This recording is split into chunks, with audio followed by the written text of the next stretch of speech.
கர்த்தரின் அனாதியான மீட்பின் திட்டத்தின்படி தாவீதின் வம்சத்திலே வந்த மேசியாவாகிய இயேசு கிறிஸ்துவே இரட்சகர். இதுதான் அவருடைய பாயிண்ட் 1. ரெண்டாவது, யோவான் ஸ்நானகன் மேசியா அல்ல, அவர் யோசமான் ஸ்நானகனின் முன்னோடி. ரொம்ப தெளிவாக அங்கே சொல்கிறாரு.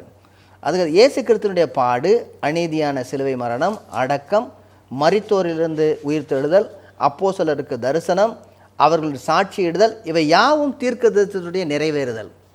தீர்க்க தரிசனம் எப்படி நிறைவேறுதுன்னு அவ்வளோதையும் சொல்கிறார். இவ்வளோதையும் சொல்லிட்டார். அதில் நீங்கள் நான் போய் தோண்டி பார்த்தீங்கன்னா இருக்கும். அதில் அப்புறம் நற்செய்தி என்ன? பிதாக்களுக்கு, அதாவது தாவீதுக்கு தேவன் அருளிய வாக்குத்தத்தத்தின் யாவுமே இயேசு கிறிஸ்துவினுடைய உயிர்த்தெழுதலின் மூலமாக அதை விசுவாசிக்கக்கூடிய எல்லாருக்கும் நம்மிலே நிறைவேறுகிறது. இதுதான் நற்செய்தி. அதற்கடுத்த தாவீது மேசியா அல்ல.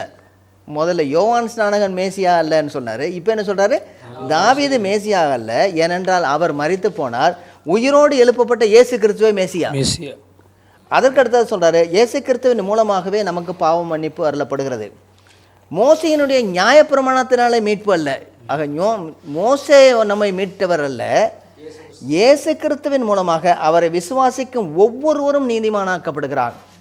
அதாவது அவனுடைய பாவங்கள் மன்னிக்கப்படுகின்றன, அவன் நீதிமானாக தீர்க்கப்படுகிறான்.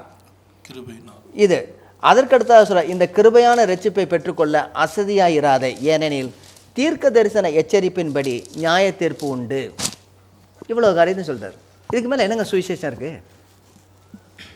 இதுக்கு மேலே என்ன சுவிசேஷம் இருக்குன்னு கேட்குறேன். சுவிசேஷத்தில் இவ்வளோ காரியங்கள் இல்லைன்னா நம்ம பூரணமாக சரியான சுவிசேஷத்தை சொல்லலை.